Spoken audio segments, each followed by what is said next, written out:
السلام علیکم ایمان جہاں میں ایک بار پھر سے آپ سب کو خوش آمدید۔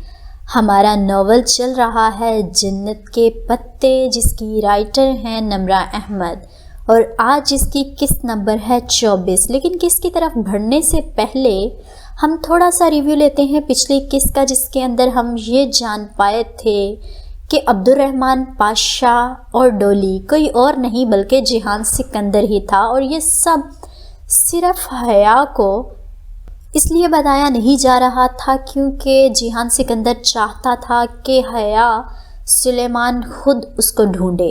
اگر وہ واقعی جہان سکندر سے محبت کرتی ہے تو خود اس کے راز کو جان پائے۔ ناول کی مزید خوبصورتی کو جاننے کے لیے بڑھتے ہیں قسط نمبر 24 کی جانب۔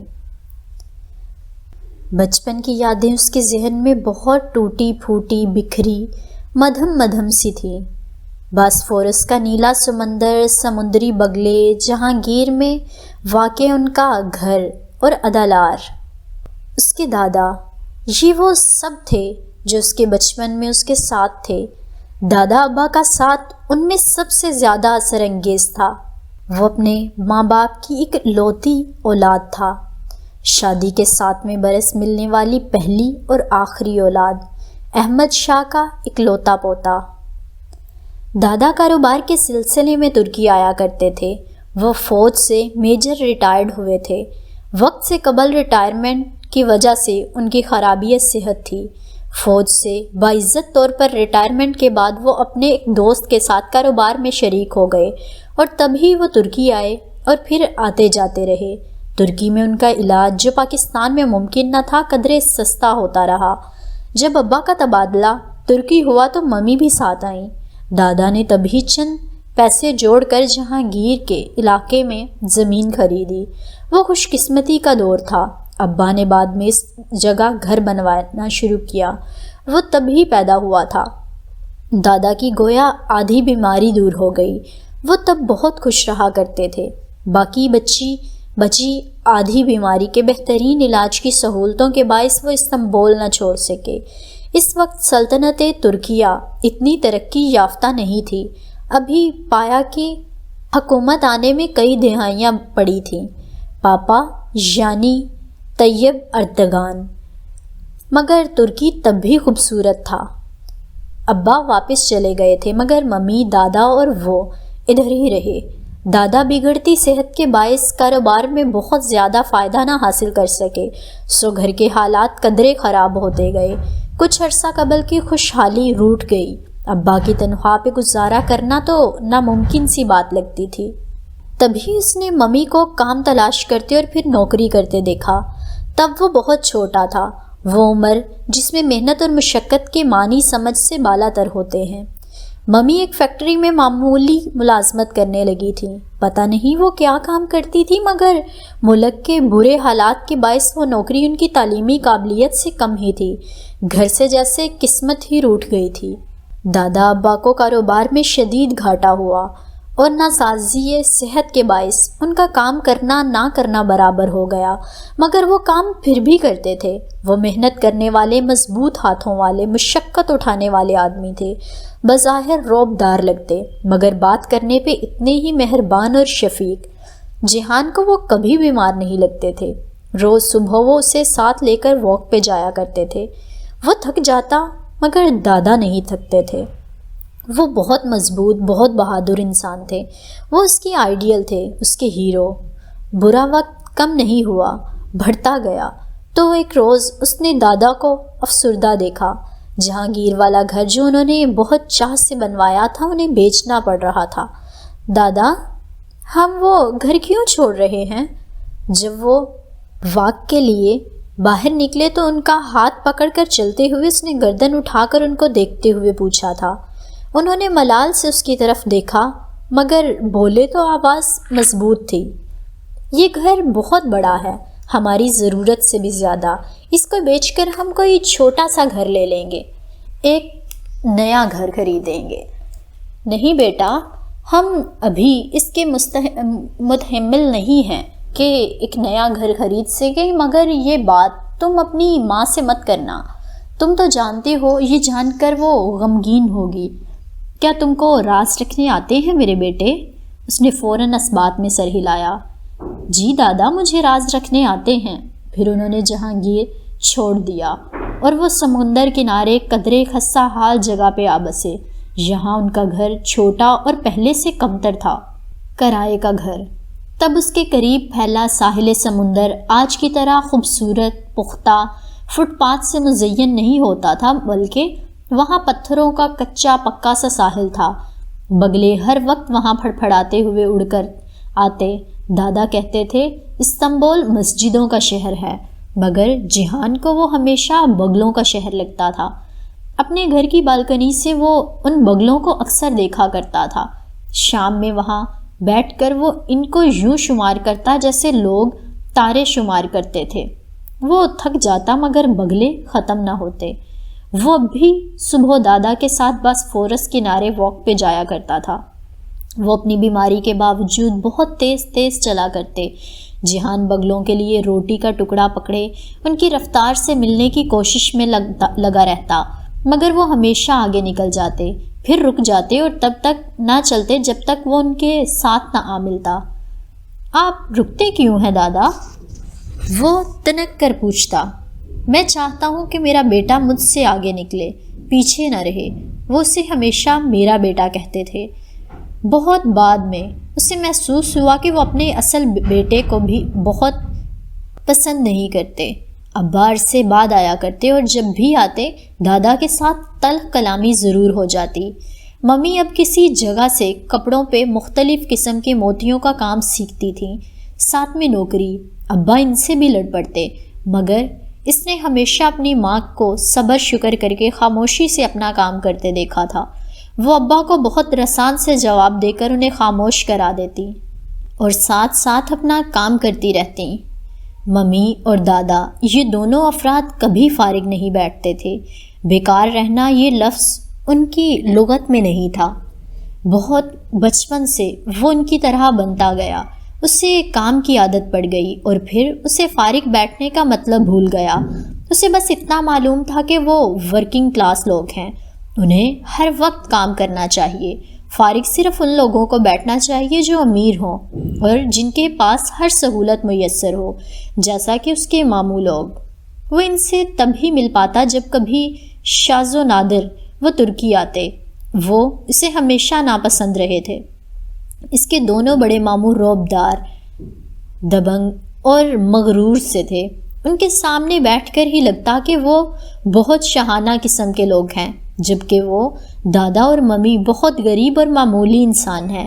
اس نے ممی کو بڑے ماموں کے سامنے سختی سے نفی میں سر ہلاتے جیسے انکار کرتے یا منع کرتے ہیں دیکھا تھا۔ ممی استفسار پہ کچھ نہ بتاتی۔ دادا اس سے پوچھا تو نہیں، مگر دادا نے جہان کو بتا دیا تھا۔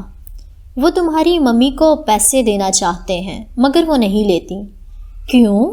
وہ حیرت سے سوال کرتا۔ جب انسان کے یہ دو ہاتھ سلامت ہوں تو اس کی عزت کسی سے کچھ نہ لینے میں ہی ہوتی ہے۔ جو ہاتھ پھیلاتا ہے میرے بیٹے وہ اپنا سب کچھ کھو دیتا ہے۔ دادا کہتے تھے انسان کو عزت سے جینا اور وقار سے مرنا چاہیے، جیسے دادا تھے بہت عزت والے اور جیسی ممی تھیں محنت کر کے مشقت کر کے زندگی بسر کرنے والے لوگ، مگر پتہ نہیں کیوں ابا ایسے نہ تھے۔ وہ 8 برس کا تھا جب ابا ایک روز ترکی آئے۔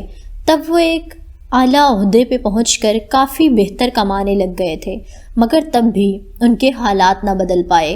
البتہ اس بار اس نے پہلی دفعہ ابا اور دادا کو لڑتے ہوئے سنا تھا، بلند آواز سے، غصے سے بحث کرتے۔ وہ بہت ڈر گیا تھا۔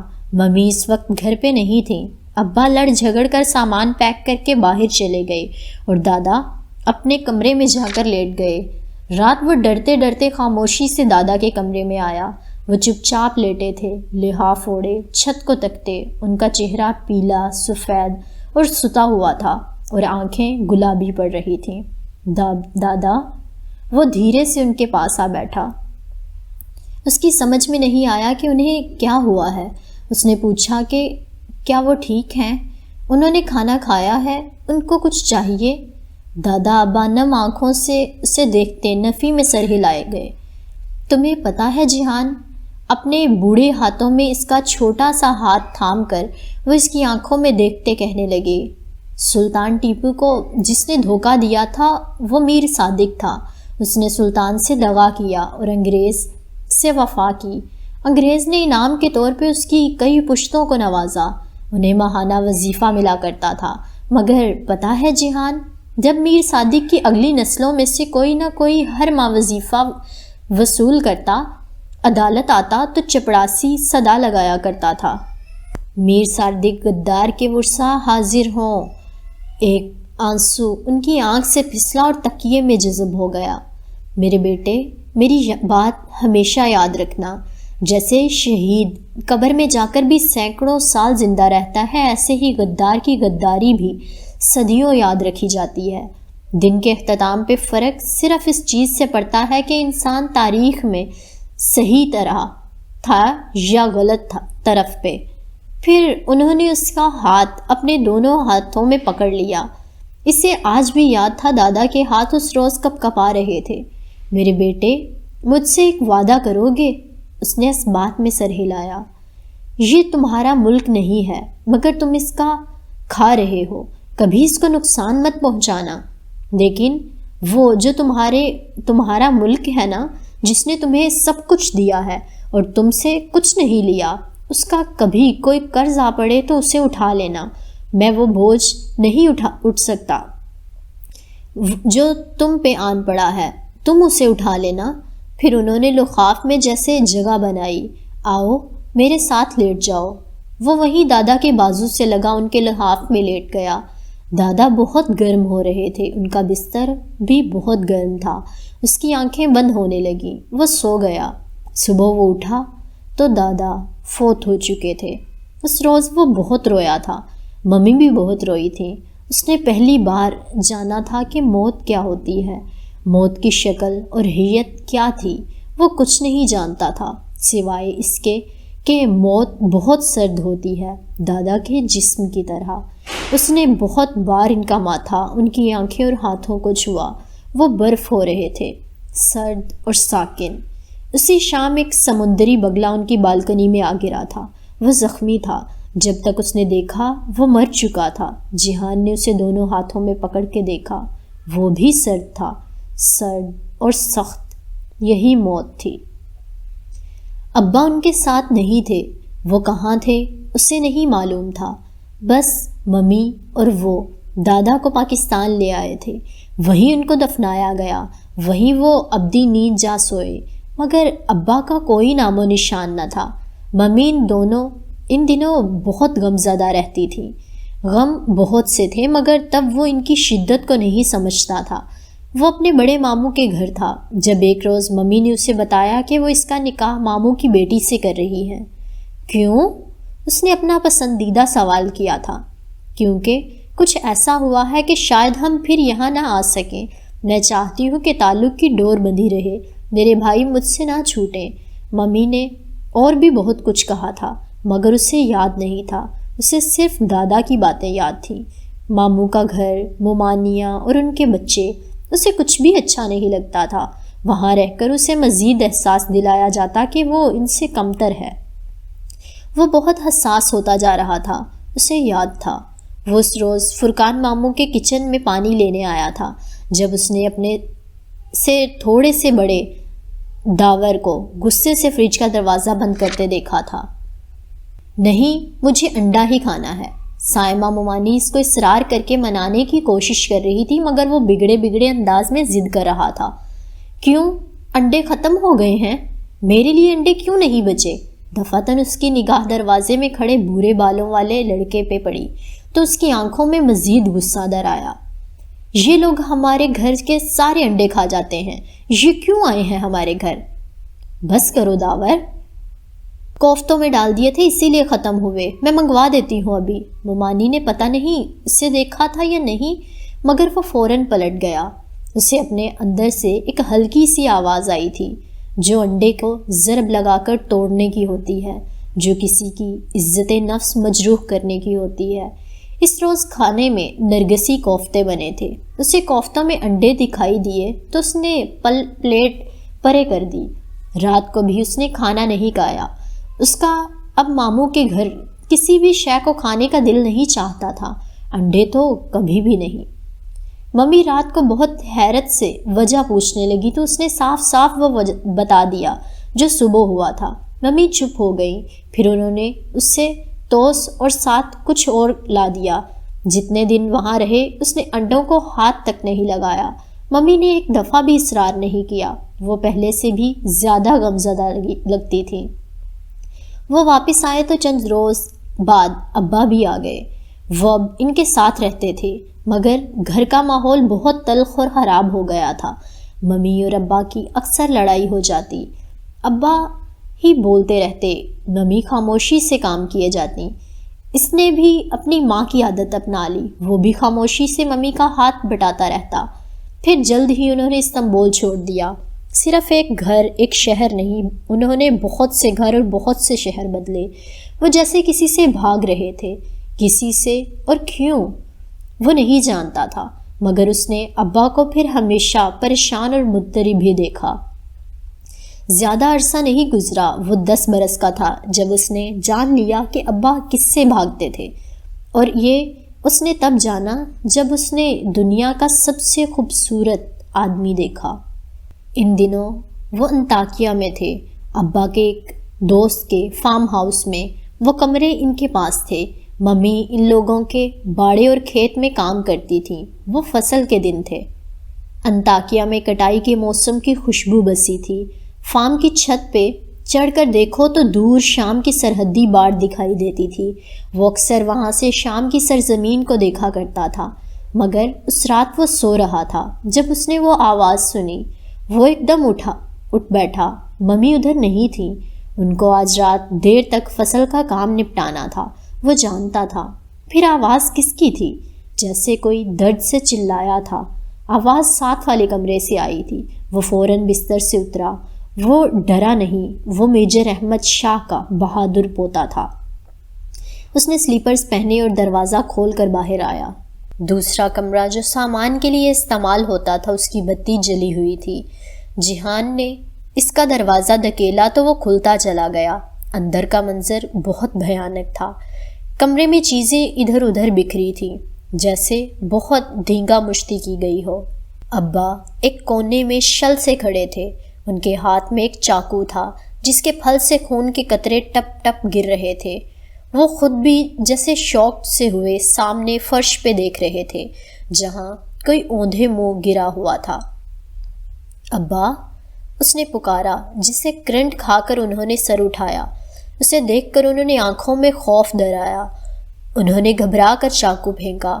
یہ میں نے نہیں، یہ مجھے مارنا چاہتا تھا، میں کیا کرتا؟ بے ربط سے صفائیاں دیتے وہ آگے آئے اور جلدی سے دروازہ بند کیا۔ جیہان پھٹی پھٹی نگاہوں سے فرش پہ اوندھے منہ گرے شخص کو دیکھ رہا تھا، بلکہ نہیں، وہ اس خون کو دیکھ رہا تھا جو اس کے اوندھے گرے جسم کے اونچے سے نیچے سے کہیں سے نکلتا فرش پہ بہہ رہا تھا۔ جیہان، میری بات سنو میرے بیٹے۔ ابا نے بہت بے چارگی سے اسے کندھوں سے تھام کر سامنے کیا۔ ان کا میرے بیٹے کہنے کا انداز بالکل بھی دادا جیسا نہ تھا۔ یہ آدمی مجھ سے لڑ رہا تھا، میرے پاس کوئی دوسرا راستہ نہ تھا سوائے اس کے کہ میں اس کو روکوں، ورنہ یہ مجھے پاکستان لے جاتا۔ میرے بیٹے، تم یہ بات کسی کو نہیں بتاؤ گے، ٹھیک ہے؟ اس نے خالی خالی نظروں سے انہیں دیکھتے ہوئے اسبات میں سر ہلایا۔ وہ بہت گھبرائے ہوئے لگ رہے تھے۔ تم کسی کو بتاؤ گے تو نہیں؟ اپنی ماں کو بھی نہیں؟ نہیں ابا، مجھے راز رکھنے آتے ہیں، اس نے خود کو کہتے سنا۔ چلو پھر جلدی کرو، اس جگہ کو ہمیں صاف کرنا ہے اور اس کی لاش کو کہیں دور لے کر جانا ہے۔ میں گھوڑا لاتا ہوں، تب تک تم تولیہ لے کر یہ جگہ صاف کر دو۔ اس نے فرما برداری سے سر اس بات میں ہلایا۔ چند روز پہلے باڑے میں ایک گائے زخمی ہو کر مر گئی تھی۔ اس کا خون جو دیوار پہ لگ گیا تھا اسی نے صاف کیا تھا، ممی کے ہمراہ۔ اب بھی وہ کر لے گا؟ میں ابھی آتا ہوں۔ ابا تیزی سے باہر نکل گئے۔ اسے لگا شاید وہ اب کبھی واپس نہ آئیں گے، جیسے دادا نہیں آئے تھے۔ پہلی دفعہ اسے محسوس ہوا تھا کہ اس کو ابا پہ بھروسہ نہ تھا مگر کام تو اسے کرنا تھا۔ وہ بھاگ کر 2-3 تولیے لے آیا اور پنجوں کے بل پکے فرش پہ جھکا خون صاف کرنے لگا۔ وہ باڑے کی گائے نہیں تھی، وہ کوئی انسان تھا، جیتا جاگتا وجود جو اب لاش بن چکا تھا۔ چند لمحے بعد ہی وہ شدید خوف کے زیر اثر آنے لگا۔ اس کے ہاتھوں میں لرزش آ گئی مگر کام تو اسے کرنا تھا۔ کچھ ثانیے بعد کسی خیال کے تحت اس نے خون سے تر تولیہ چہرے کے قریب لے جا کر سونگا، پھر ناک سے اوندھے منہ گرے وجود کے اوپر جھکا اور جھک کر سانس اندر کو کھینچی۔ اس آدمی کے وجود سے خوشبو اٹھ رہی تھی، ایسی خوشبو جو اس نے کبھی نہیں سونگھی تھی۔ وہ خوشبو دھیرے دھیرے اس کے خوف زائل کرنے لگی۔ بہت زور لگا کر اس نے اس آدمی کو سیدھا کیا، پھر اس کو سینے پہ جہاں سے خون ابل رہا تھا تولیہ زور سے دبا کر رکھا۔ اپنے سامنے ایک لاش کو دیکھ کر بھی اسے ڈر نہیں لگ رہا تھا، اس لیے نہیں کہ وہ احمد شاہ کا بہادر پوتا تھا، بلکہ اس شخص میں ہی کچھ ایسا تھا جو ہر طرف خوشبو بکھیر رہا تھا۔ اس نے سیاہ پینٹ، سیاہ سویٹر اور سر پہ سیاہ اونی ٹوپی لے رکھی تھی۔ اس کا رنگ سرخ و سفید تھا۔ وہ بہت خوبصورت اور وجیح سا آدمی تھا۔ سیدھا کرنے پہ اس کی ٹھوڑی جو سینے پہ جا لگی تھی ذرا اوپر کو ہوئی تو گردن پہ پسینے کے قطرے نمایاں نظر آ رہے تھے۔ جہان نے اس کے ماتھے پہ ہاتھ رکھا۔ وہ گرم تھا، دادا کے جسم کی طرح ٹھنڈا نہیں، سخت نہیں، اکڑا ہوا نہیں، بہت نرم، بہت گرم تھا۔ کیا وہ واقعی مر چکا تھا؟ اسی اثنا میں ابا آ گئے۔ وہ اب پہلے سے زیادہ سنبھلے ہوئے لگ رہے تھے۔ اس کے زخم پہ ایک کپڑا کس کے باندھنے کے بعد ابا اسے گھسیٹتے ہوئے باہر لے گئے۔ وہاں ایک گھوڑا کھڑا تھا۔ اسے بمشکل گھوڑے پہ اوندھا لاد کر ابا نے باغ تھام لی۔ وہ بھی ساتھ ہی ہو لیا۔ رات کا وقت تھا، ہر سو سناٹا تھا، محیب تاریکی۔ اب فارم کی پچھلی طرف آ گئے۔ وہاں بڑے سے کچے صحن کے وسط میں ایک فوارہ بنا تھا۔ ابا 2 بیلچے کہیں سے لے آئے اور زمین کھودنے لگے۔ اس نے بھی بیلچہ تھام لیا۔ وہ ان کی مدد کرنے لگا۔ کافی دیر بعد جب گھڑا کھد گیا تو ابا نے اس لاش کو بمشکل اتار کر گھڑے میں ڈالا۔ ابا، کیا یہ مر چکا ہے؟ وہ متذبذب تھا۔ تب بول اٹھا۔ انہوں نے ذرا حیرت سے اسے دیکھا۔ ہاں، یہ مر چکا ہے، نہ سانس ہے نہ دھڑکن۔ یہ کون تھا ابا؟ مٹی ڈالتے ہوئے وہ لمحے بھر کو رکے، جیسے فیصلہ کر رہے ہوں کہ اسے بتانا چاہیے یا نہیں، مگر پھر بتانے کا فیصلہ کر لیا۔ یہ ایک پاک اسپائے تھا اور مزید کوئی سوال نہیں۔ جہان نے اس بات میں سر ہلا دیا۔ وہ مزید کوئی سوال کر بھی نہیں سکتا تھا۔ اس کی نگاہیں اس سیاہ پوش شخص پہ جمی تھیں جس پہ ابا اب مٹی گرا رہے تھے۔ بلا شبہ وہ دنیا کا خوبصورت ترین آدمی تھا۔ پاک اسپائے، پاکستانی جاسوس۔ واپسی پہ ابا نے کمال مہارت سے تمام نشانات صاف کر دیے۔ تھوڑی ہی دیر بعد کمرہ یوں ہو گیا جیسے وہاں کچھ ہوا ہی نہ ہو۔ چیزیں درست کرتے ہوئے اب اسے پتہ نہیں کیوں پھر سے ڈر لگنے لگا تھا۔ جب تک وہ آدمی قریب تھا اس کا سارا خوف زائل ہو گیا تھا، مگر جب وہ دفن ہو گیا تو وہ خوف پھر سے اود کر آ گیا۔ ابا نے ہر نشان مٹا ڈالا۔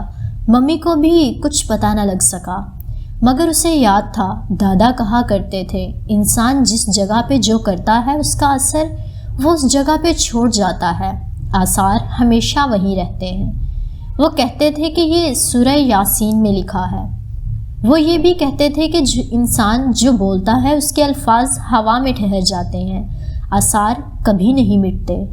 اس پاک اسپائے کے آثار بھی اس کے ذہن پہ، اس کمرے کے فرش پہ اور فوارے کے سنگ مرمر پہ نقش ہو چکے تھے۔ اگلے 3 روز وہ بخار میں تپتا رہا۔ ایک عجیب سا احساس کہ کوئی اسے پکار رہا ہے فوارے کے ساتھ کچے صحن کی قبر سے کوئی اسے آواز دے رہا ہے۔ وہ کہہ رہا ہے کہ اس کا بدلہ ضرور لیا جائے گا۔ یہ احساس ہر شے پہ حاوی تھا۔ تب پہلی دفعہ اس نے وہی منظر خواب میں دیکھا۔ حقیقت میں اسے دفنا کر آ گئے تھے، مگر خواب میں ہمیشہ یوں دکھائی دیتا کہ جب وہ دفنا کر پلٹتے ہیں تو وہ قبر سے اسے پکارتا ہے۔ خوبصورت سحر انگیز سی آواز، مگر الفاظ اسے سمجھ میں نہیں آتے۔ وہ بہت مبہم سا کچھ کہتا تھا۔ وہ کبھی نہ جان پایا کہ وہ کیا کہتا تھا، لیکن تب بھی اسے لگتا کہ شاید وہ بتا رہا ہے کہ اس کا بدلہ ضرور لیا جائے گا۔ وہ لوگ جلد ہی انطاکیہ چھوڑ کر چلے آئے تھے۔ یہاں سے وہ کچھ عرصے بعد کونیا منتقل ہو گئے، اور جب وہ 12 برس کا ہوا تب 4 برس کی خانہ بدوشی کے بعد وہ استنبول واپس آ گئے۔ ممی نے بتایا کہ اب انہیں حکومت نے اجازت دے دی ہے کہ اب وہ آرام سے استنبول میں رہ سکتے ہیں، مگر آرام سے وہ تب بھی نہیں رہنے لگے تھے۔ ممی ویسے ہی جاب کرتی، البتہ ابا بدلتے جا رہے تھے۔ وہ پہلے سے زیادہ مضطرب، چڑچڑے رہنے لگے تھے۔ کبھی کبھی وہ غصے میں اتنے بے قابو ہوتے کہ اسے لگتا وہ پاگل ہوتے جا رہے ہیں۔ تب اسے وہ پاک اسپائے بہت یاد آتا۔ پھر ایک رات ممی کے ساتھ لیٹے ہوئے چھت کو تکتے اس نے ان سے پوچھ ہی لیا، ممی یہ پاک اسپائے کون ہوتا ہے؟ ممی چند لمحے خاموش رہی، پھر کہنے لگی، بیٹا پاکستان کی فوج میں جو خفیہ ایجنسیز ہوتی ہیں ان میں بہت سے فوجی اور غیر فوجی کام کرتے ہیں۔ ان اہلکاروں میں سے کچھ تربیت یافتہ ایجنٹ ہوتے ہیں۔ وہ اپنے ملک کے رازوں کی حفاظت کے لیے دوسرے ممالک کے راز چرایا کرتے ہیں، مگر وہ کرتے کیا ہیں ممی؟ وہ دوسرے ممالک میں جا کر جاسوسی کرتے ہیں۔ بھیس بدل کر وہ ہر جگہ پھرتے ہیں۔ ان کا کوئی ایک نام یا شناخت نہیں ہوتی، ان کا کوئی ایک گھر یا کوئی ایک فیملی نہیں ہوتی۔ وہ کبھی کچھ اور کبھی کچھ بن جاتے ہیں۔ ان کو یہ سب سکھایا جاتا ہے تاکہ وہ جاگیں اور پاکستان کے لوگ سکون سے سوئیں۔ وہ اپنے ملک کی آنکھیں ہوتے ہیں۔ اور پھر ان کو کیا ملتا ہے ممی؟ کچھ بھی نہیں۔ ممی نے گہری سانس لی۔ جب کوئی وردی والا سپاہی محاذ پہ لڑتا ہے تو اگر وہ زندہ رہ جائے تو غازی کہلاتا ہے، جان قربان کر دے تو شہید۔ اعزازات صرف وردی والے کو ملتے ہیں۔ ان کے نام سے سڑکیں اور چوک منسوب کیے جاتے ہیں، ان پہ فلمیں بنائی جاتی ہیں، مگر جو جاسوس ہوتا ہے نا وہ انسنگ ہیرو ہوتا ہے، بے نشان، بے نام و نشان، خاموشی سے کسی دوسرے ملک میں زندگی بسر کرتا۔ وہ اکیلا تنہا ہی کام کیا کرتا ہے، اور اگر گرفتار ہو جائے تو اسے بچانے کے لیے عموماً کوئی نہیں آتا۔ کیوں؟ وہ حیران ہوا۔ بیٹا یہی اس پیشے کی مجبوری ہوتی ہے۔ گرفتار ہونے کی صورت میں جاسوس کا ملک، حکومت، فوج، ایجنسی کوئی بھی کھلم کھلا اسے اون نہیں کرتی۔ اگر پوچھا جائے تو صاف انکار کر دیا جاتا ہے۔ دوسرے طریقوں سے وہ اسے جیل سے بھگانے کی کوشش ضرور کرتے ہیں، لیکن اگر یہ نہ ہو سکے تو جاسوس کو ساری زندگی جیل میں رہنا پڑتا ہے۔ اگر وہ راز اگل دے تو وہ غدار کہلاتا ہے۔ اس لیے اسے یہ تک چھپانا ہوتا ہے کہ وہ جاسوس ہے، کیونکہ ہر ملک میں جاسوسی کی سزا موت ہے۔ پھر اگر اس پہ جاسوسی ثابت ہو جائے تو اسے مار دیا جاتا ہے اور اس کی لاش کہیں بے نام و نشان دفن کر دی جاتی ہے۔ یہ کسی بھی طرح ڈپوز آف کر دی جاتی ہے، اور بعض دفعہ کتنے ہی عرصے تک اس کے خاندان والوں کو بھی پتہ نہیں چلتا کہ وہ کہاں ہے۔ اس کا جنازہ تک نہیں پڑھایا جاتا۔ اس کی آنکھوں کے سامنے انطاکیہ میں فوارے کے ساتھ کھودی گئی قبر گھوم گئی، بے نام و نشان قبر۔ پھر تو اس کو کچھ بھی نہ ملا ممی۔ بیٹا جو آدمی خود کو اس کام کے لیے پیش کرتا ہے وہ اس بات سے واقف ہوتا ہے کہ گرفتار ہونے یا دیار غیر میں مارے جانے کے بعد اس کے ساتھ کیا ہوگا۔ اس کو تاریخ کبھی ہیرو کے نام سے یاد نہیں کرے گی۔ اس کے ملک میں اس کی فائل پہ ٹاپ سیکرٹ یا کلاسیفائڈ کی مہر لگا کر بند کر دیا جائے گا۔ وہ یہ سب جانتے بوجھتے بھی خود کو اس جاب کے لیے پیش کرتا ہے۔ پتہ ہے کیوں؟ کیوں ممی؟ اس نے اپنا پسندیدہ سوال پھر سے دہرایا۔ کیونکہ بیٹا جو شخص اپنی جان کے ذریعے اللہ کی راہ میں لڑتا ہے اسے دنیا کے اعزازات اور تاریخ میں یاد رکھے جانے یا نہ رکھے جانے سے فرق نہیں پڑتا۔ اسے اس بات سے بھی فرق نہیں پڑتا کہ گرفتاری کی صورت میں سب اسے چھوڑ دیں گے اور موت کی صورت میں کوئی اس کا جنازہ بھی اٹھانے نہیں آئے گا، کیونکہ اسے اللہ تعالیٰ کی رضا چاہیے ہوتی ہے، اور جسے یہ مل جائے اسے اور کچھ نہیں چاہیے ہوتا۔ ممی اکثر ایسی باتیں بتایا کرتی، پھر ایک دم چپ ہو جاتی اور پھر اپنی رو میں کہتی اپنے ملک کے راز کبھی نہیں بیچنے چاہیے، انسان بھی کتنی تھوڑی قیمت پہ راضی ہو جاتا ہے۔ اس وقت ان کی آنکھوں میں ایک لو دیتی اذیت ہوتی۔ بہت عرصے بعد جہان کو اس تاثر کی وجہ سمجھ آئی تھی، اور یہ تب ہوا جب ان کی جدیسی یعنی گلی سے پچھلی جدیسی یعنی گلی میں رہنے والے ایک لڑکے حاکان نے اس پہ راہ چلتے فکرہ اچھالا کہ وہ پناہ گزین ہے اور یہ کہ اس کا باپ ایک مفرور مجرم ہے۔ اس نے حاکان کو کچھ بھی نہیں کہا، مگر رات جب ممی سے پوچھا تو انہوں نے بتا دیا سب کچھ صاف صاف کہ کس طرح ابا سے غلطی ہوئی اور اس کی سزا وہ بھگت رہے ہیں، جلاوطنی کی سزا، اور ترک حکومت نے رحم کھاتے ہوئے انہیں سیاسی پناہ بخشی تھی۔ تب اسے لگا وہ بھی وظیفہ لینے والوں کی قطار میں عدالت میں کھڑا ہے اور چپڑاسی زور زور سے صدا لگا رہا ہے سکندر شاہ غدار کے ورثہ حاضر ہوں۔ اس سب کے باوجود ابا سے نفرت نہ کر سکا۔ وہ ان سے اتنی ہی محبت کرتا تھا جتنی پہلے۔ ابا ویسے ہی اب بیمار رہنے لگے تھے۔ ممی کبھی کبھی ان کو ڈاکٹر کے پاس لے جایا کرتی تھی، مگر ان کے اخراجات، اس کی پڑھائی، ممی کو ڈبل شفٹ کام کرنا پڑتا۔ رات میں کبھی کبھار وہ ممی کو لاؤنج میں پاؤں اوپر کر کے بیٹھے تلووں پہ بنے چھالوں پہ دوا لگاتے دیکھتا۔ ان کے ہاتھ سوئی موتی، کپڑے، دھاگے اور کینچی سے آشنا ہو کر اب سخت پڑتے جا رہے تھے۔ تب وہ سوچتا کہ وہ بہت محنت کر کے بہت امیر آدمی بنے گا تاکہ ممی کو کام نہ کرنا پڑے اور وہ انہیں جہانگیر والا گھر دوبارہ خرید کر دے سکے۔ مگر وہ وقت کوسے قزح کی طرح دور چمکتا تو دکھائی دیتا، لیکن اگر وہ اس کے پیچھے بھاگتا تو وہ غائب ہو جاتا۔ ایک روز وہ اسکول سے آیا تو ممی اپنا زیور الٹ پلٹ کر دیکھ رہی تھی۔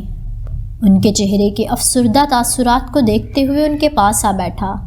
ممی، کیا آپ اپنا زیور بیچ دیں گی جیسے دادا نے جہانگیر والا گھر بیچا تھا؟ ممی بے دلی سے مسکرا دیں۔ چیزیں اسی لیے تو ہوتی ہیں، میں تمہارے ابا کے اس پیسے کو ہاتھ نہیں لگانا چاہتی جو بینک میں رکھا ہے اور جس نے ہم دونوں کو اپنے ملک کے سامنے شرمندہ کر دیا ہے، اس لیے زیور بیچ رہی ہوں۔ مگر تم یہ بات کسی کو نہیں بتاؤ گے، کیا تمہیں راز رکھنے آتے ہیں جیہان؟ وہ اکثر دادا کو جیہان سے یہ فکرہ کہتے سنتی تھی، اس لیے دہرایا تو اس نے پرملال مسکراہٹ کے ساتھ سر اس بات میں ہلا دیا۔ ممی نے زیور بیچ دیا۔ کچھ وقت کے لیے گزارا ہونے لگا، مگر پھر اس کا دل چاہنے لگا کہ وہ بھی کچھ کام کر کے پیسہ کمائے تاکہ اس کی ماں کے ہاتھ نرم پڑ جائیں اور ان کے پیروں کے چھالے مٹ جائیں۔ یہی سوچ کر اس نے پچھلی جدیسی کے حاکان کے چچا کرامت کی ورک شاپ میں کام کرنے کے لیے خود کو پیش کر دیا۔ کرامت بے کا بیٹا علی کرامت اس کا کلاس فیلو بھی تھا، سو اس کو کام مل گیا۔ اسے راز رکھنے آتے تھے، سو یہ بات اس نے ممی سے راز رکھ لی۔ کرامت بے کی گاڑیوں کی ورک شاپ ان کے گھر کے ساتھ تھی، یعنی جیہان کے گھر سے پچھلی گلی میں۔ جیہان کا کمرہ بالائی منزل پہ تھا۔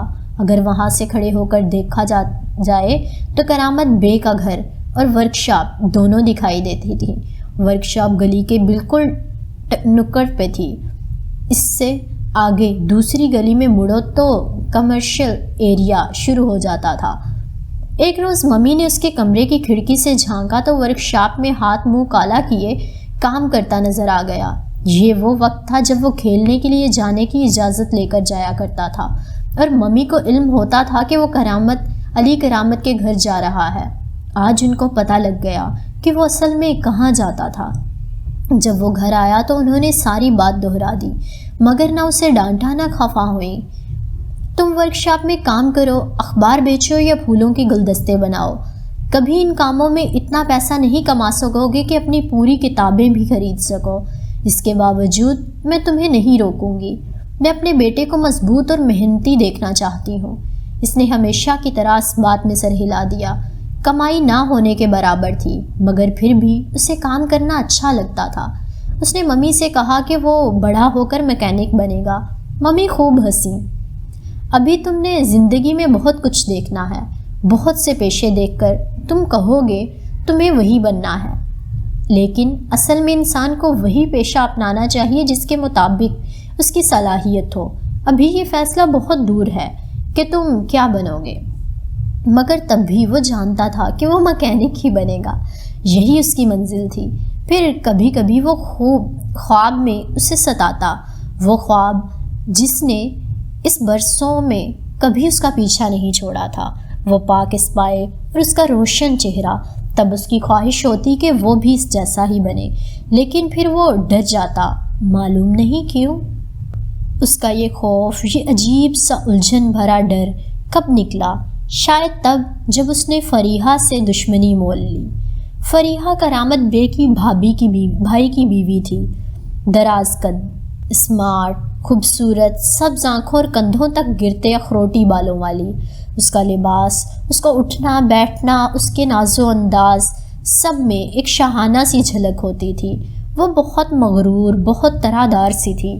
اس کا بیٹا حاکان بھی اتنا ہی مغرور اور نکچڑا تھا۔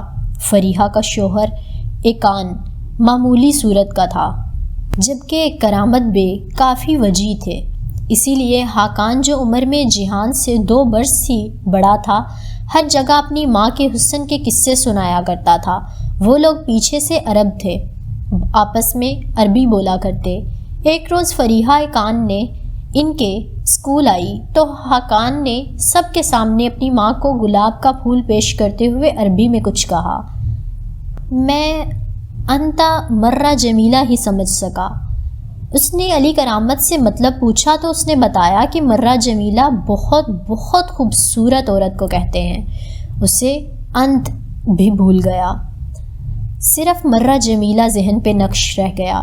بے حد حسین عورت، مرہ جمیلہ۔ جب ممی اپنے زیور بیچ رہی تھی تو انہوں نے بتایا تھا کہ انہوں نے ایک نیکلس رکھ لیا ہے، وہ اسے نہیں بیچیں گی کیونکہ وہ اسے حیا کو دیں گی۔ تم ہمیشہ یاد رکھنا، میں تمہاری شادی اپنے بھائی کے گھر ہی کروں گی، اس لیے تمہیں استنبول میں کوئی لڑکی بھی خوبصورت نہیں لگنی چاہیے، سن لیا تم نے؟ مگر فریحہ کافی خوبصورت تھی، اسے بھی اچھی لگی، لیکن اتنی بھی نہیں کہ وہ اسے مرہ جمیلہ ہی کہتے۔ حاکان سے اس کا جھگڑا گیم کے دوران ہوا۔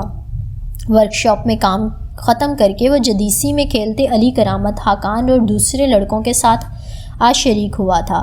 حاکان کو اعتراض تھا، مگر علی کرامت کا کہنا تھا کہ جب دوسرے آدھے گیم کے دوران شامل ہو سکتے ہیں تو جہان کیوں نہیں؟ اس کا اشارہ حاکان کی جانب تھا، جو گزشتہ روز اسی طرح شامل ہوا تھا۔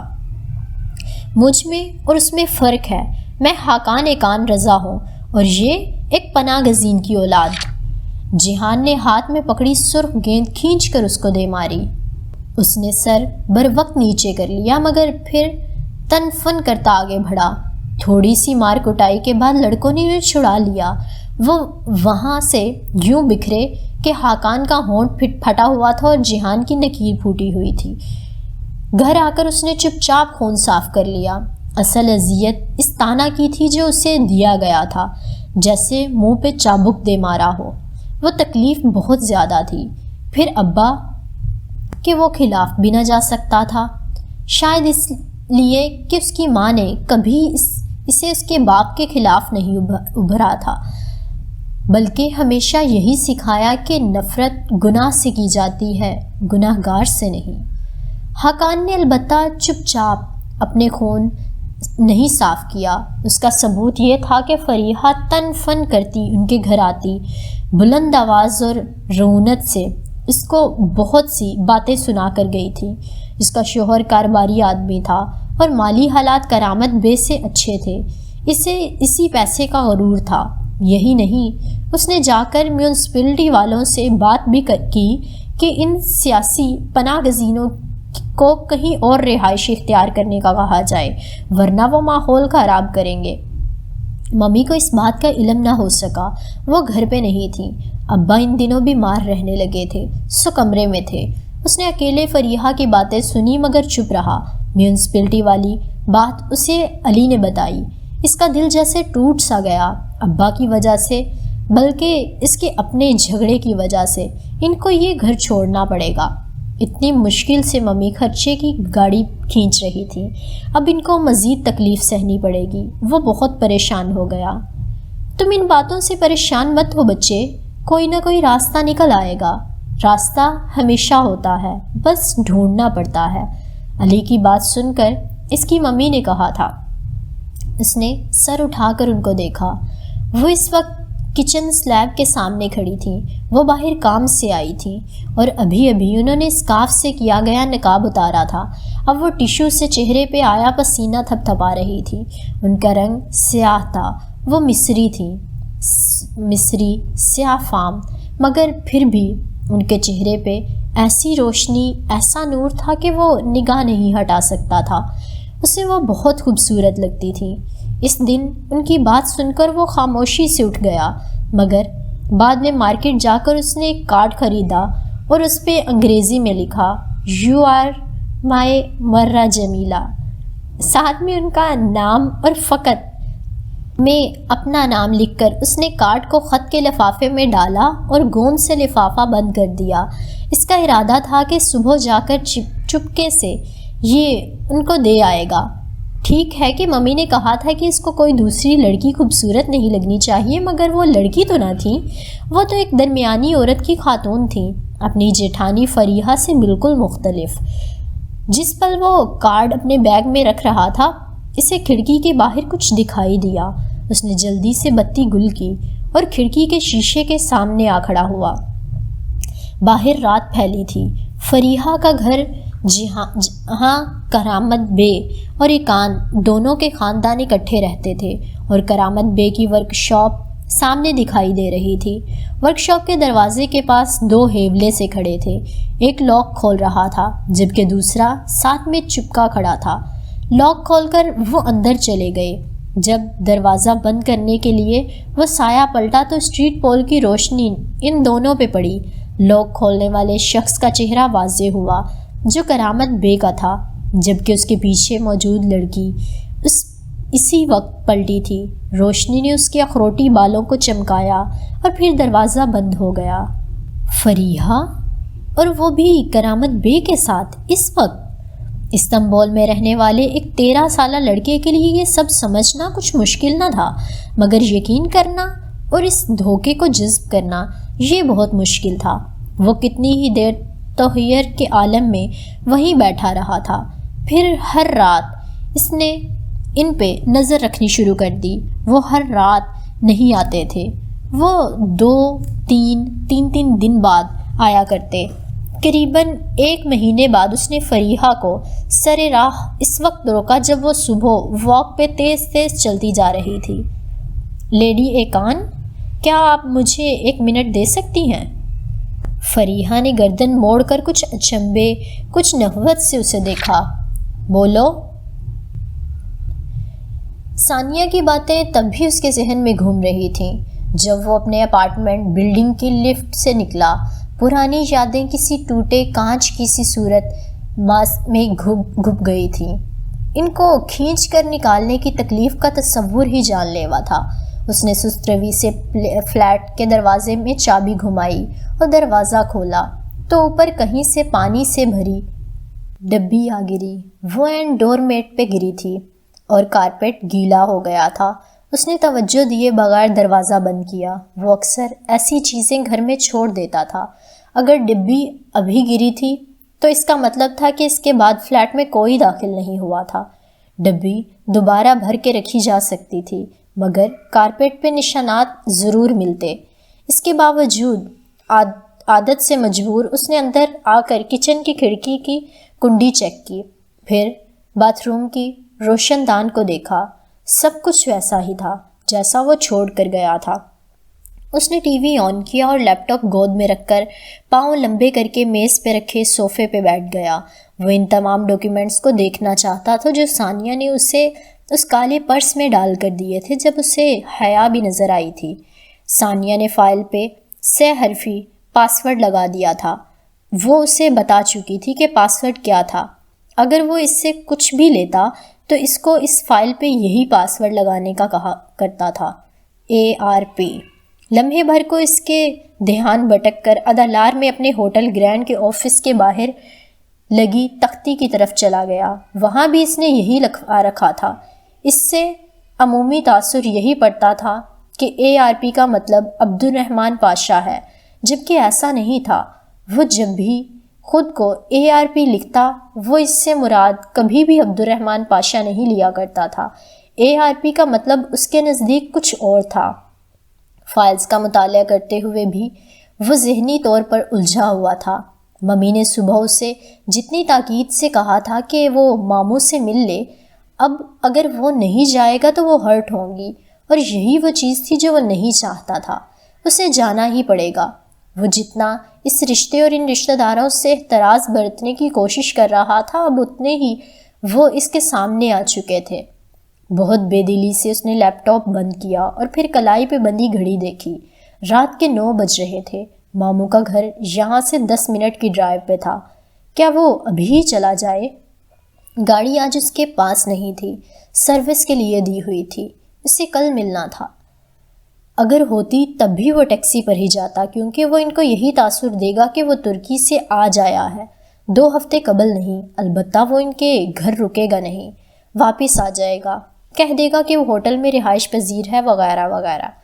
کور اسٹوری تو اس کے پاس ہمیشہ تیار ہوتی تھی۔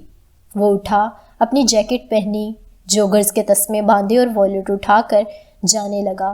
پھر خیال آیا کہ وہ خط کے لفافے اٹھا لے جن کو اسے پرانی تاریخوں میں اسٹیمپ کروا کے میڈم سیکرٹری کو بھیجنا تھا۔ یہ کام ماموں کے گھر جانے سے زیادہ ضروری تھا، پہلے اسے یہی کرنا چاہیے۔ پانی کے ڈبی دروازے کے اوپر جگہ پر احتیاط سے رکھ کر اس کی ڈور پھنسا کر وہ باہر نکل آیا۔ ٹیکسی نے اسے ماموں کے سیکٹر کے مرکز پہ اتارا۔ یہاں سے ان کے گھر 100 قدم کے فاصلے پہ تھا۔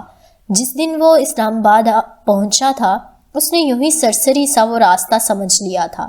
شاید اس کے لاشعور میں یہ بات بیٹھی ہوئی تھی کہ اس دفعہ اسے جانا ہی پڑے گا۔ مرکز پہ ایک کوریئر سروس کی شاپ سامنے ہی تھی۔ اس کے سامنے پھول والا بیٹھا تھا، مختلف رنگوں اور قسموں کے پھول سجائے۔ وہ ان پہ پانی چھڑک رہا تھا۔ پھول، اسے چاہیے کہ وہ ان کے گھر کچھ لے کر جائے۔ پھولوں سے بہتر کوئی تحفہ نہیں ہوتا، وہ ہمیشہ ہی ایک بہت قیمتی اور خوبصورت تحفہ ہوتے ہیں۔ اس نے سوچا وہ لڑکے کو گلدستہ بنانے کا کہہ دیا، اور تب تک وہ اندر کوریئر سروس سے لفافے اسٹیمپ کروا لے۔ بات سنو، اس نے پھول بیچنے والے لڑکے کو پکارا۔ وہ جو پانی کا چھڑکاؤ کر رہا تھا فوراً پلٹا۔ جی صاحب۔ اپنے سامنے موجود آدمی کو دیکھ کر جو سیاہ جیکٹ میں ملبوس پینٹ کی جیبوں میں ہاتھ ڈالے کھڑا تھا، وہ جلدی سے پانی کا برتن رکھ کر مؤدب سا ہوا، اس کے پاس آیا۔ گلاب کے پھول ہیں تمہارے پاس؟ کون سا رنگ چاہیے صاحب؟ سرخ، اس نے بنا سوچے کہہ دیا۔ لڑکے نے ذرا تعصب سے سر ہلایا۔ صاحب سرخ پھول ختم ہو گئے ہیں، تھوڑے سے سفید گلاب پڑے ہیں، وہ کر دوں؟ نہیں، اس نے قدرے برہمی سے نفی میں سر ہلایا۔ سفید گلاب دشمنی کی علامت، ممی کو پتہ چلے وہ پہلے ہی دن ماموں کے گھر سفید گلاب لے کر گیا ہے، وہ از خود خفا ہوں گی۔ مجھے سرخ ہی چاہیے، کہاں سے ملیں گے؟ صاحب میرے پاس سرخ اسپرے ہے، ان سفید پھولوں کو اسپرے کر دوں؟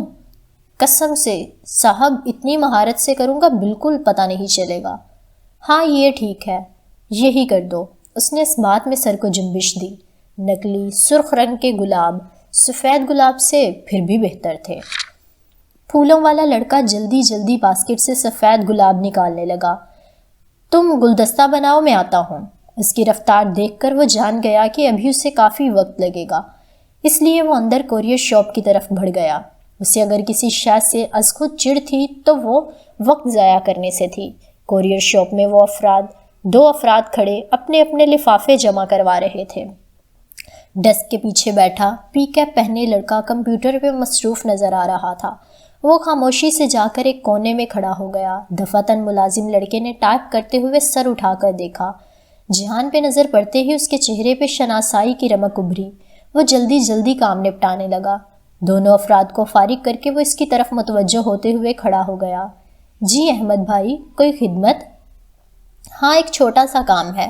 وہ جیکٹ کی جیب سے چند صاف لفافے نکالتے ہوئے اس کے سامنے کاؤنٹر پہ آیا۔ ان کو کچھ بیک ڈیٹس میں اسٹیمپ کروانا ہے اور کچھ آگے کی ڈیٹس میں۔ یہ دیکھو، وہ اسے کام سمجھانے لگا۔ غضنفر اس کو جانتا تھا۔ اس سے پہلے وہ جہان کا اس سے ہٹ کر بھی ایک اضافی کام کر چکا تھا۔ نہ بھی کر چکا ہوتا تب بھی اس کے کارڈ کے باعث کر ہی دیتا۔ انٹری نہیں کرنی بھائی؟ جب وہ لفافے واپس جیکٹ میں رکھنے لگا تو غضنفر حیرت سے بولا، میں تمہیں کسی مشکل میں نہیں ڈالنا چاہتا۔ لمبا کام ہو جائے گا اور گھر میں سب ٹھیک ہے؟ جی بھائی۔ غضنفر اسے گھر کی باتیں بتانے لگا۔ اس کا وہ بھائی جس کو جیل سے نکلوانے میں جہان نے مدد کی تھی اب کام پہ لگ گیا تھا اور وہ اس بات سے کافی آسودہ لگ رہا تھا۔ میں چلتا ہوں، تمہارا بھی آف کرنے کا ٹائم ہو رہا ہے۔ اس کی بات تحمل سے سن کر اور تبصرہ کر کے اس نے گھڑی دیکھتے ہوئے کہا۔ وہ ماموں کے گھر پہنچنے میں زیادہ دیر نہیں کرنا چاہتا تھا۔ غضنفر سے مصافحہ کر کے وہ باہر آیا۔ سست رو لڑکا ابھی بوکے پلاسٹک کور کے گرد باندھ رہا تھا۔ اسپرے نہیں کیا؟ اس نے سفید گلاب کے پھولوں کو دیکھ کر اچنبھے سے ابرو اٹھائی۔ میں نے ابھی دیکھا صاحب، اسپرے ختم ہو گیا ہے، آپ ایسے ہی لے جائیں۔ دیکھیں گے سبز پتے ساتھ میں لگائے ہیں، کتنے اچھے لگ رہے ہیں۔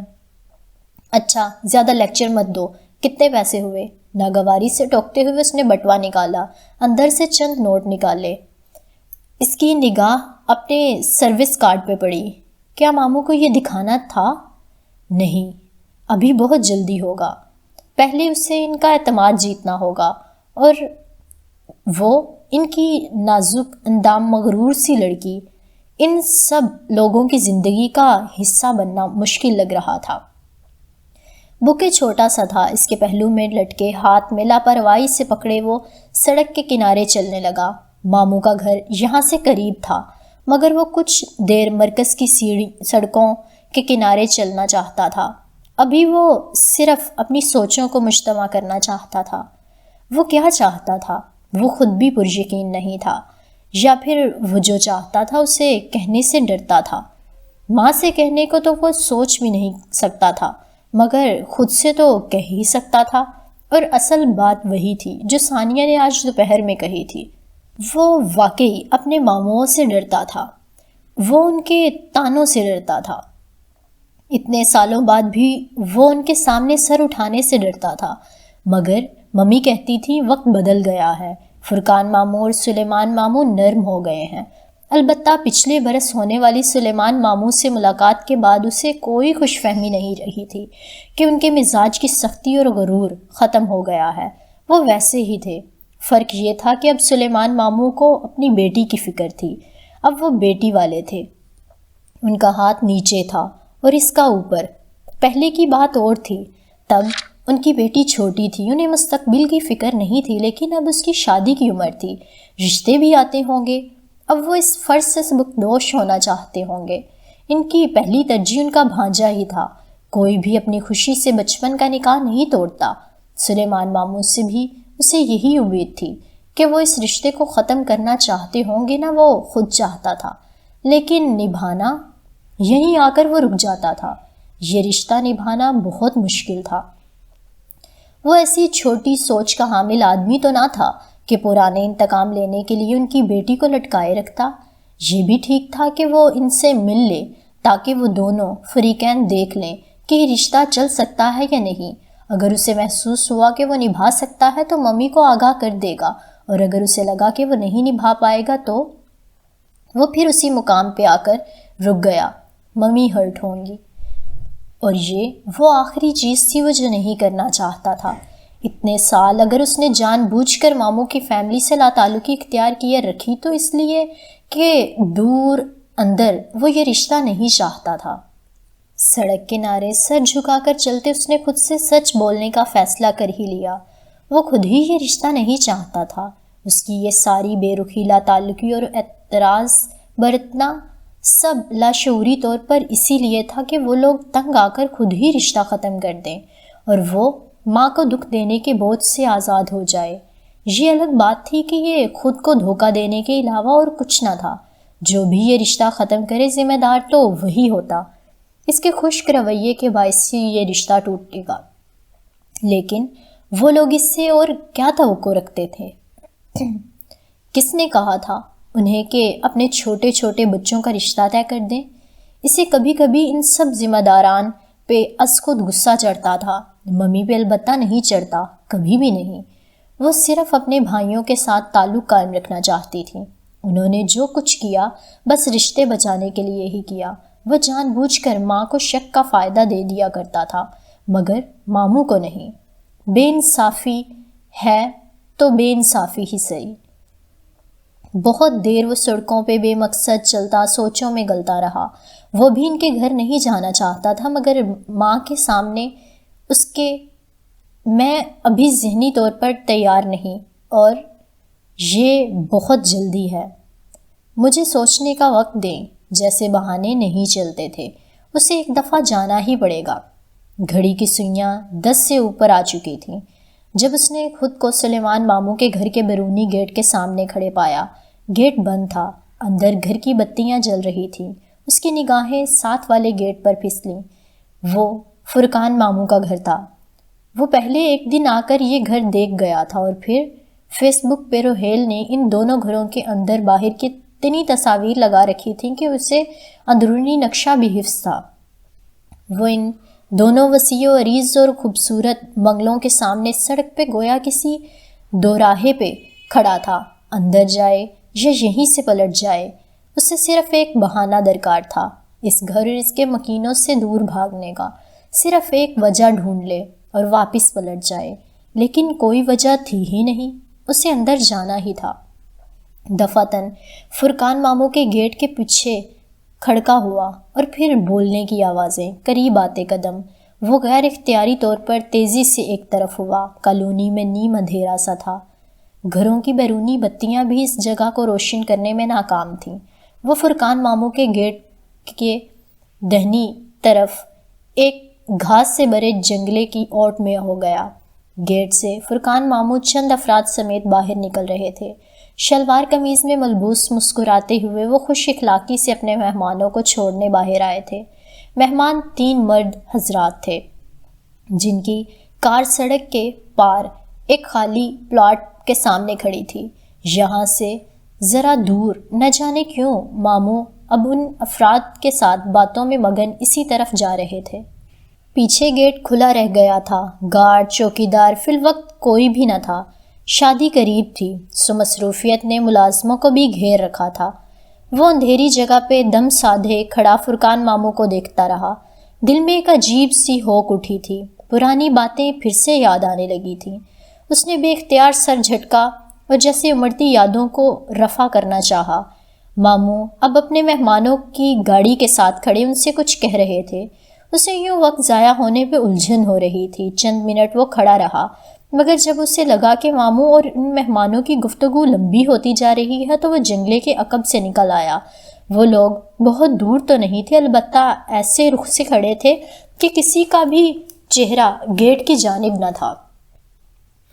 وہ فرقان ماموں کا سامنا کیے بغیر اندر جانا چاہتا تھا۔ کیا حرج تھا اگر وہ یوں ہی اندر داخل ہو جائے؟ فرقان ماموں کو متوجہ کرنا اور ان کے سوالات کا جواب دینا؟ نہیں، ابھی نہیں۔ بہت آرام اور آہستہ سے وہ کھلے گیٹ کے اندر چلا آیا۔ سردی بڑھ گئی تھی، لان خالی تھا، سب اندر تھے۔ اس نے گردن ادھر ادھر گھما کر درمیانی دروازہ تلاش کیا۔ وہ سامنے ہی تھا، اس پہ گھنٹی لگی تھی، لیکن اس نے پہلے دروازہ دھکیلا تو وہ کھل گیا۔ اسے جانا تو سلیمان ماموں کی طرف تھا، سو ادھر رکنا بے سود تھا۔ وہ دروازے سے گزر کر سلیمان ماموں کے لان میں داخل ہو گیا۔ اتنے برسوں سے بنا اجازت دوسروں کے گھروں، لوکرز، موبائلز اور ای میلز میں خاموشی سے داخل ہونے اور نکلنے کی عادت کے باوجود آفیشیل کام کے بغیر ٹریس پاسنگ نہیں کیا کرتا تھا۔ اب بھی یہ کرتے وقت اس کے ذہن میں یہی بات تھی کہ وہ اس کے ماموں کا نہیں بلکہ سسر کا بھی گھر ہے۔ اندر جا کر وہ بتا دے گا کہ وہ کس طرح داخل ہوا۔ بات ختم۔ سلیمان ماموں کا ہرا بھرا لان بھی سنسان اور سرد پڑا تھا۔ اسے پچھتاوا ہوا کہ اس نے پھول اٹھانے کا تکلف کیوں کیا، خواہ ایک بوجھ اٹھائے پھر رہا ہے۔ اس نے گلدستہ لون کی میز پہ رکھ دیا اور خود گھر کے داخلی دروازے کے سامنے آ کھڑا ہوا۔ گھنٹی باہر گیٹ پہ تھی، اندر اس داخلی دروازے پہ نہیں۔ اب کیا صرف دروازہ کھٹکھٹانے پہ کوئی نکلے گا؟ بہت تذبذب سے اس نے داخلی دروازے پہ دستک دی۔ البتہ وہ خود بھی جانتا تھا کہ اندر کمروں میں موجود افراد اس وقت یہ دستک نہیں سن پائیں گے۔ وہ جان بوجھ کر اس طرح کر رہا تھا تاکہ اسے ان سے ملنا نہ پڑے اور وہ کہہ سکے، ممی میں گیا تھا مگر آپ کے بھائیوں نے دروازہ ہی نہیں کھولا، میں کیا کرتا، سو واپس آ گیا۔ حسب توقع دروازہ کسی نے نہیں کھولا۔ وہ سرد پڑتے ہاتھ جیکٹ کی جیبوں میں ڈالے گھر کی دیوار کے ساتھ چلتے یوں ہی جائزہ لینے لگا۔ اس گھر میں کون کون ہے؟ مہمان بھی آئے ہوں گے شادی کے، کوئی جاگ رہا ہے یا نہیں؟ اور ایسی ہی باتوں کا سرسری سا معلوم کرنے وہ گھوم پھر کر گھر کو دیکھنے لگا۔ تمام کھڑکیاں بند تھیں، البتہ لون کے دہنی رخ پہ کھلتی ایک کھڑکی کے 2 شیشے کے پٹ کھلے تھے۔ اتنی سردی میں کون کھڑکی کھول کر بیٹھا ہے؟ وہ چمبے سے بھویں سکیڑے اس طرف آیا۔ شیشے کھلے تھے، البتہ جالی بند تھی۔ اس کے پیچھے پردے بھی گرے تھے۔ وہ پردوں کے درمیان ایک درز سی تھی جس سے کمرے کا منظر دکھائی دے رہا تھا۔ یہاں وہ عادت سے مجبور تھا۔ نچلا لب دبائے، دانت سے دبائے، اس نے احتیاط سے گردن ذرا اونچی کر کے اندر دیکھا۔ کمرے میں مدھم روشنی پھیلی تھی، صرف ایک ہی بلب جل رہا تھا۔ روشنی کا دوسرا منبع بیڈ کے تکیے پہ رکھا لیپ ٹاپ تھا جس کے سامنے وہ کوہنیوں کے بل اوندھی لیٹی تھی۔ اسکرین کی روشنی اس کے چہرے کو چمکا رہی تھی۔ وہ تھوڑی تلے ہتھیلی رکھے دوسرے ہاتھ کی انگلی لیپ ٹاپ کے ٹچ پیڈ پہ پھیر رہی تھی۔ یہ وہی تھی جس کو اس نے دوپہر میں دیکھا تھا۔ اس نے وہی سیاہ لباس پہن رکھا تھا، سلکی بال، ملائی سے بنی جلد۔ اس کی کزن، اس کی بیوی، کیسا عجیب سا رشتہ تھا کہ دل میں کوئی احساس نہیں جاگتا تھا، نہ ہی اس سے ملنے کی کوئی خواہش تھی۔ نہ جانے کیوں وہ مایوس ہوا تھا۔ جس طرح لوگ مڑ مڑ کر اسے ہوٹل کی لوبی میں دیکھ رہے تھے، اسے وہ سب کچھ ناگوار لگا تھا۔ اس کا لباس گو کہ ایسا نہ تھا۔ آستین پوری تھی، قمیض لمبی تھی، نیچے کھلا ٹراؤزر تھا، مگر اس کے کپڑوں کی فال ہی کچھ ایسی تھی کہ کچھ اس کا انداز کہ وہ توجہ کھینچتے تھے۔ اسے ایسی لڑکیاں کبھی بھی اچھی نہیں لگتی تھیں، اسے یہ لڑکی بھی قطعاً اچھی نہیں لگی تھی۔ رات کی مقدس خاموشی میں بٹنوں کی آواز نے ارتعاش پیدا کیا تو وہ چونکا۔ وہ اب اٹھ کر بیٹھتے ہوئے بے چینی سے موبائل پہ کال ملا رہی تھی۔ ہیلو زارا، شاید رابطہ مل گیا تھا۔ تبھی وہ دبے دبے جوش سے چہکی، کیسی ہو؟ سو تو نہیں گئی تھی؟ حیا بول رہی ہوں۔ جہان نے سوچا وہ کیوں سردی میں باہر کھڑا کسی کے کمرے میں جھانک رہا ہے۔ اس کو ممی نے ماموں وغیرہ کے سارے نمبرز دے رکھے تھے، پھر وہ ان کو کال کر کے بتا کیوں نہیں رہا کہ وہ ان کے گھر آ چکا ہے؟ اگر اس کی نیت اندر جانے کی ہوتی تو وہ لوک توڑ کر بھی اندر داخل ہو جاتا۔ ساری بات نیت کی تھی۔ باتیں چھوڑو زارا، اور میرے پاس جو بڑی خبر ہے نا، سنو، وہ تم یقین نہیں کرو گی، میں جانتی ہوں۔ وہ اندر موجود لڑکی کی باتیں بے توجہی سے سن رہا تھا۔ موبائل جیب سے نکالتے ہوئے وہ سلیمان ماموں کو فون کرنے کے بارے میں سوچ رہا تھا۔ اس نے نمبر ملایا، پھر بند کر دیا، پھر ملایا، پھر بند کر دیا۔ کین یو بلیو اٹ زارا کہ مجھے یورپی یونین نے اسکالرشپ کے لیے سلیکٹ کر لیا ہے؟ موبائل کی اسکرین پہ انگلی سے نمبر لکھتا وہ جیسے چونکا تھا۔ یورپی یونین کا اسکالرشپ، ارسمس مینڈس ایکسچینج پروگرام۔ ابھی تھوڑی دیر پہلے وہ اپنی دوست سے جو گفتگو کر رہی تھی اس میں یہی نام لیا تھا اس نے۔ تو کیا وہ اسکالرشپ کے لیے کہیں جا رہی تھی؟ اس نے موبائل واپس جیب میں ڈالا۔ اس کی ساری حسیات اندر ہوتی گفتگو پہ لگ گئیں۔ بالکل سچ کہہ رہی ہوں زارا۔ اب وہ کسی یونیورسٹی کی طرف سے آنے والی ای میل کا بتا کر اپنی دوست کو مطمئن کرنے کی کوشش کر رہی تھی۔ وہ بالکل دم سادے کھڑا سنے گیا۔ اسے صرف یورپ کی اس یونیورسٹی کا نام سننے میں دلچسپی تھی جہاں وہ جا رہی تھی۔ نہیں اسپین کی نہیں، بلکہ ترکی کی اس بانچی یونیورسٹی نے ہمیں سلیکٹ کیا ہے، اور اب ہم ایک سیمسٹر پڑھنے 5 ماہ کے لیے استنبول جا رہے ہیں۔ باہر سردی اور تاریکی میں کھڑکی کے ساتھ کھڑے جہان کو محسوس ہوا کسی نے اس کا سانس روک دیا ہو۔ ترکی، استنبول، 5 ماہ۔ اس نے بے یقینی سے پردوں کی درد سے جھلکتے منظر کو دیکھا۔ اس کا دماغ جیسے سن ہو گیا تھا۔ وہ اب اپنی دوست کو سوانچی میں ہیڈ اسکارف پہ پابندی کے بارے میں بتا رہی تھی۔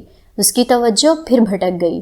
اسے لگا اسے پیشانی پہ پسینہ آ گیا ہے۔ جیکٹ کی آستین سے ماتھا صاف کرتے ہوئے وہ ذرا پیچھے کو ہوا تو ساتھ میں لگے گملوں سے ہاتھ ٹکرایا۔ بے خیالی میں ہونے والے اس عمل سے گملہ لڑک گیا۔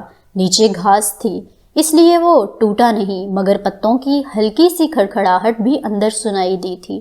تبھی اس نے اس لڑکی کو چونک کر کھڑکی کی جانب دیکھتے دیکھا۔ وہ بہت احتیاط سے ایک طرف ہو گیا۔ وہ اتنی بے وقوف یا لاپرواہ نہیں تھی۔ اس کی حسیات کافی تیز تھیں۔ اسے اب یہاں سے چلے جانا چاہیے، اس سے قبل کہ وہ پکڑا جائے۔ ابا نے مجھے کبھی اسکارف لینے یا سر ڈھکنے پہ مجبور نہیں کیا۔ Thank God. وہ کھڑکی کی طرف نہیں آئی، بلکہ سلسلہ کلام وہیں سے جوڑے کہنے لگی۔ وہ دوسری دفعہ چونکا تھا۔ Thank good? اس بات پہ تھینک گوڈ کہ اس کے باپ نے کبھی اسے سر ڈھکنے کا نہیں کہا۔ عجیب لڑکی تھی یہ۔ چند لمحوں میں اس نے فیصلہ کر لیا کہ اسے کیا کرنا ہے۔ اسے اندر نہیں جانا، اسے ان لوگوں سے ابھی نہیں ملنا۔ اس سے پہلے اپنی بیوی سے بات کرنی ہوگی۔ اسے ان سے ملنے اور ان کو اپنی جانب سے کوئی بھی امید دلانے سے قبل اس لڑکی کو جاننا اور اعتماد میں لینا ہوگا۔ یہ اس لیے بھی ضروری تھا کہ کسی نہ کسی طرح اس کو ترکی کا اسکالرشپ حاصل کرنے سے روکنا تھا۔ اللہ اللہ، اگر وہ ترکی آ گئی تو وہ بری طرح سے پھنس جائے گا۔ کیسے سنبھالے گا وہ سب کچھ؟ اس نے گردن موڑ کر لون کے میز پر رکھے گلدستے کو دیکھا اور پھر کچھ سوچ کر جیب سے لفافوں کا بنڈل نکالا۔ وہ لفافہ جس پہ ایک روز قبل کی مہر درج تھی، اس نے وہ علیحدہ کیا۔ پھر اندرونی جیب سے پین نکالا۔ چند لمحے سوچتا رہا، پھر لفافے کے اندر رکھا چکور سفید موٹا کاغذ باہر نکالا اور اس پہ لکھا، ویلکم ٹو سبانجی۔ یہ اس کو چونکانے کے لیے بہت ہوگا۔ کسی اور مقصد کے لیے گئے لفافے پہ اس کا نام لکھ کر اس نے ٹھیک سے اسے بند کیا۔ اندر وہ اپنی دوست کو ابھی تک پرسوں ہونے والی مہندی کے بارے میں بتا رہی تھی۔ وہ دبے قدموں چلتا لون میں رکھی کرسیوں تک آیا، میز پہ رکھا بوکے اٹھایا اور متلاشی نگاہوں سے گھر کو دیکھتا کدھر رکھے وہ اس کو۔ کوئی ایسی جگہ ہو جہاں سب سے پہلے حیا دیکھے، اس کے ماں باپ نہیں۔ حیا، یہ نام بھی کتنا غیر مانوس تھا نا۔ اسے یہ گھر کے اندر رکھنا چاہیے۔ کچن کا ایک دروازہ عموماً باہر کی طرف کھلتا ہے، شاید وہ کھلا ہو۔ یہی سوچ کر وہ گھوم کر گھر کی دوسری طرف آیا۔ کچن کا بیرونی دروازہ بند تھا، لیکن ایک کھڑکی جو باہر کی طرف کھلتی تھی، اس میں سے وہ یہ بوکے اندر رکھ سکتا تھا۔ کھڑکی اس طرح سے بنی تھی کہ باہر کی طرف شیشے کے پٹ تھے اور اندر کی طرف گرل تھی۔ گرل کا ڈیزائن کچھ ایسا تھا کہ بوکے اس کے اندر سے گزر کر سامنے کاؤنٹر پہ رکھا جا سکتا تھا، لیکن اس کے لیے پہلے شیشے والے پٹ کو کھولنا ہوگا۔ اس نے بس 2 دفعہ کھینچا اور پٹ کی کنڈی اکھڑ گئی۔ دیسی چیزیں، خیر اسے صرف پھول اندر رکھنے سے غرض تھی۔ نہایت آہستگی سے گلدستہ اور بند لفافہ گرل میں سے گزار کر اس نے کاؤنٹر پر رکھا، پھر ہاتھ واپس کھینچ لیا۔ شیشے والا پٹ احتیاط سے بند کرتے ہوئے وہ پلٹ گیا۔ کون پھول رکھ کر جا سکتا ہے؟ اس سے آگے کیا ہوگا یہ اسے بھی طے کرنا تھا، لیکن جوابات اسے مطمئن کرنے کے لیے کافی تھے۔ وہ یہ تھی کہ وہ اس زبردستی کی ملاقات سے بچ گیا۔ ایک انچاہے مجبوری کے بندھن سے فرار کی مہلت میں چند دن کا اضافہ ہو گیا۔ اب وہ ممی کو کہہ سکتا تھا کہ وہ اس کے لیے اندر نہیں گیا کیونکہ ان کی بھتیجی ترکی آ رہی ہے، اور یہ بات ممی کو پریشان کر دینے کے لیے کافی تھی۔ گھر سے نکلنے سے قبل کچھ سوچ کر وہ پورچ میں کھڑی گاڑیوں کی طرف آیا، اور اب وہ ان گاڑیوں کے پاس آ کر کیا کرے گا یہ تو یقیناً آپ لوگ اگلی ہی قسط میں جانیں گے، تو جاننے کے لیے انتظار کریے گا۔ لیکن جانے سے پہلے ویڈیو کو لائک کر دیں، کومنٹ باکس میں کومنٹ ضرور چھوڑ دیں کہ آپ کو آج کا ایپیسوڈ کیسا لگا ہے۔ ملیں گے اگلی قسط کے ساتھ، تب تک کے لیے اللہ حافظ۔